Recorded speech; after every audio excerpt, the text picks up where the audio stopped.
Hello, my name is Paul Rogers, founder of DPO Solutions, and I'll be your certified cybersecurity trainer for this 5-part security awareness training course. This is the first part of our course and it covers basic security terminology which will help beginners better understand the topics covered in subsequent videos and will also help them to understand information security in a short space of time. So let's move ahead to the next slide where we'll cover the index and the different parts of this course. So here is our index for this video, which shows us the high-level topics we'll be covering over the next few minutes. So first off, we ask the questions, what is cybercrime and what is cybersecurity? Then we ask, what is a threat? What's a vulnerability? And what do we mean by a cyber risk? We then ask about what are some cybersecurity law examples. We'll then close off with a module refresher for all these topics so you'll be ready for the next training videos. So what is a cybercrime? Well, cybercrime is best defined as a criminal activity involving computers, network devices, or networks. Cybercrime is often seen as an umbrella term for hacking, online fraud, and cases where computers are used to steal money and information. How do cybercriminals operate? Cybercriminals can operate as individuals, but more commonly as cybercrime gangs who are often based in other countries.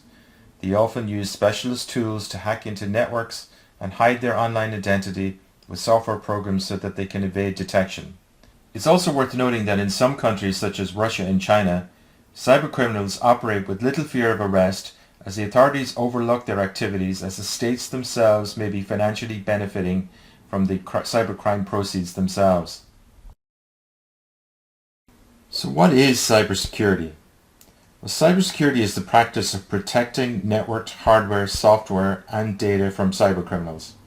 It relies on people, processes, and technology to ensure that it works effectively and its success is measured on how much risk is reduced. Why is this important?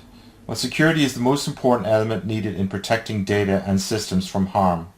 Without it, business and personal data could be stolen or destroyed. Businesses have faced large fines for careless loss of data to hackers and have in some cases ceased operations because of business interruption caused by viruses and ransomware. Other definitions of security exist, such as CIA, which is short for confidentiality, integrity, and availability of data. This term underpins all activities related to security technology, people, and processes, and you'll see it mentioned in most security frameworks and training courses. So what is a threat? In cybersecurity, a threat is a malicious act that can destroy or damage data and is made possible by the presence of a vulnerability. Examples of threats are shown here in the right-hand column. Number 1 at the top of the list is ransomware, which is a type of attack where cybercriminals take over control of your data using malware and demanding a ransom, usually in the form of crypto, to regain access. Next, a threat could be like phishing, which is usually a deceptive email which usually encourages the user to click on a malicious link, a common method for stealing information or downloading viruses and ransomware. And then a virus, which is a malicious software which spreads across networks and steals and damages data. There are in fact hundreds of threats to IT systems, which are too many to list here. Ransomware and phishing perhaps get the most attention today as they are very common and can do a severe amount of damage to our data. Did you know that there are over 600 million recorded ransomware attacks worldwide last year? What is a vulnerability? A vulnerability is a weakness or flaw in an information system, security procedures, or internal controls that could be exploited or triggered by a threat source. Examples are shown here on the right. One would be weak passwords. So login passwords which are short or easy to guess, like someone's name, may allow attackers to log in more easily to your system or applications. Out-of-date patches. Security updates for Windows, Office, and other applications need to be kept up to date. This is because attackers continually update their techniques.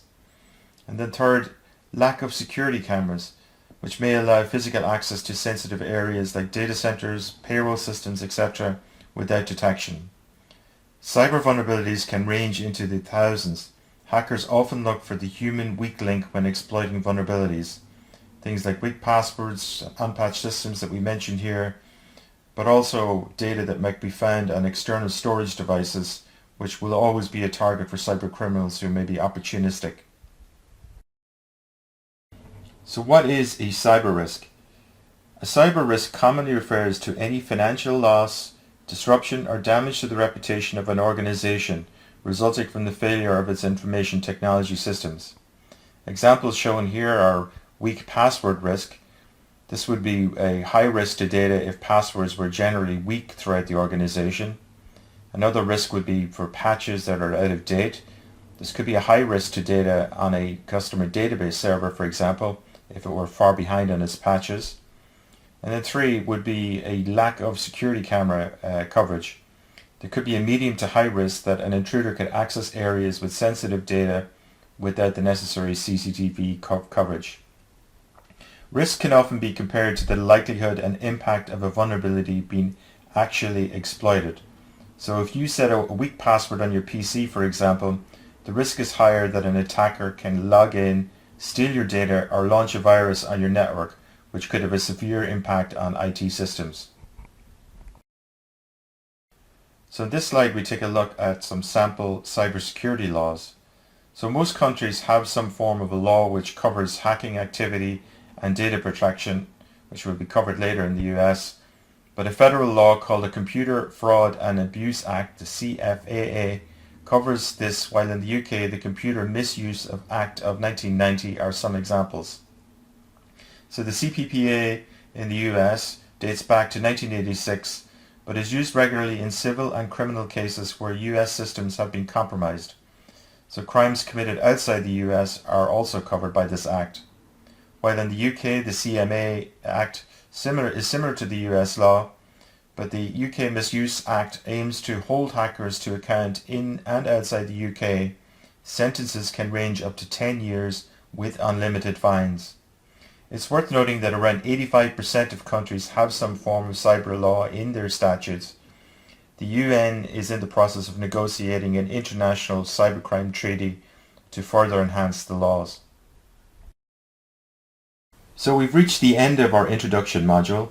You can pause this video to take a look at some of the definitions we covered in the previous slide.